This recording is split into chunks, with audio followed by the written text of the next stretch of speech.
Piala Asia baru saja mulai digelar Sabtu 13 Januari 2024. Sedangkan timnas Indonesia akan mengawali pertandingan di Piala Asia 2023 nanti pada hari Senin 15 Januari 2024. Setelah absen selama 16 tahun, timnas Indonesia tentunya tidak ingin hanya menjadi juru kunci pada pagelaran Piala Asia tahun ini. Apakah Indonesia dapat menjadi kuda hitam pada pagelaran kali ini? Atau malah menjadi bulan-bulanan Jepang, Irak maupun Vietnam? Yuk kita simak bagaimana peluang Indonesia pada pagelaran kali ini. Berada satu grup dengan Jepang, Irak dan Vietnam bukanlah hal mudah bagi Indonesia untuk mencoba unjuk gigi pada Piala Asia tahun ini. Dengan ranking FIFA yang cukup jauh dengan pesaing satu grup lainnya, tentunya Indonesia harus membenahi tim agar mampu mendapatkan poin penting pada setiap pertandingannya. Naturalisasi di beberapa lini yang dianggap memiliki kelemahan adalah salah satu cara STY untuk memperkuat tim yang sampai saat ini belum ditemukan pada pemain yang berada di Liga Indonesia. Total ada 8 pemain naturalisasi yang dibawa Coach STY pada pergelaran Piala Asia tahun ini, dengan Justin Hubner menjadi nama terakhir yang ikut bergabung dalam daftar naturalisasi timnas Indonesia. Sektor belakang adalah sektor yang menjadi perhatian lebih Coach STY menjelang perhelatan akbar Piala Asia kali ini. Sejumlah nama mentereng dipanggil untuk menutupi kekurangan sektor pertahanan seperti Elkan Bagoot, Jordi Amat maupun Justin Hubner. Tapi menilik hasil terakhir pertandingan menjelang bergulirnya Piala Asia, justru Indonesia kebobolan banyak gol bahkan disertai blunder oleh pemain yang tadinya diharapkan mampu menambal kekurangan timnas Indonesia di Piala Asia nanti.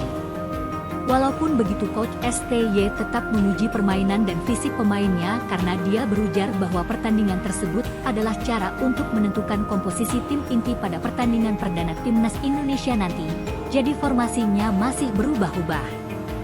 Pencoretan Sadil Ramli, Adam Alis dan Arkan Fikri hanya beberapa hari menjelang pertandingan diharapkan tidak memberi dampak besar terhadap persiapan tim menjelang pertandingan pertama nanti. Jepang adalah tim tersulit yang akan dihadapi Indonesia pada grup ini. Menurut Opta sendiri, Jepang adalah tim yang paling difavoritkan menjadi juara pada Piala Asia episode kali ini. Jepang sendiri sudah menjuarai Piala Asia sebanyak 4 kali dari 10 pagelaran yang mereka ikuti. Dari hasil 3 pertandingan terakhirnya, Jepang terlihat superior dengan kemenangan yang mencolok pada setiap pertandingannya. Pemain-pemain level Eropa seperti Takefusa Kubo, Wataru Endo, Takumi Minamino maupun Kaoru Mitoma merupakan pemain-pemain yang diandalkan Jepang pada pagelaran Piala Asia kali ini. Selain Jepang, lawan terberat Indonesia berikutnya adalah Irak.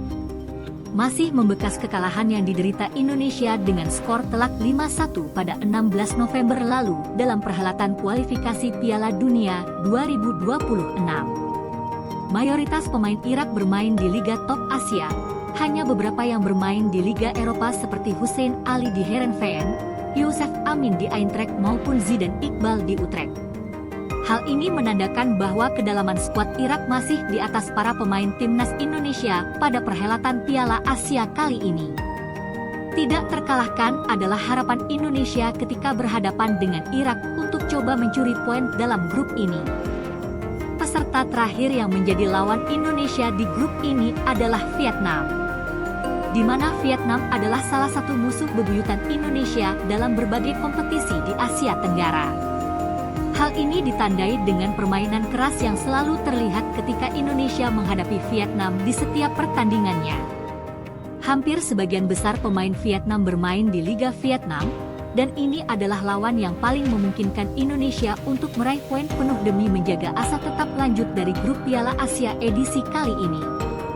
Walaupun Indonesia berstatus negara yang memiliki peluang terkecil untuk lolos di grup ini, bukan berarti hal itu menutup peluang Indonesia untuk lolos ke babak berikutnya. Mengingat bukan hanya juara grup saja yang lolos ke babak berikutnya, melainkan runner-up dan 4 tim peringkat 3 terbaik juga berhak lolos ke babak berikutnya. Dengan adanya peluang ini, akan membuat tim asuhan Shin Tae yang masih memiliki peluang besar untuk lolos ke babak berikutnya walaupun dari jalur peringkat 3 terbaik. Melihat 4 tim peserta grup D, Sepertinya Jepang akan dengan mudah mengunci juara grup dengan poin sempurna pada perhelatan kali ini, dan runner-up akan sengit diperebutkan oleh Irak, Vietnam maupun Indonesia.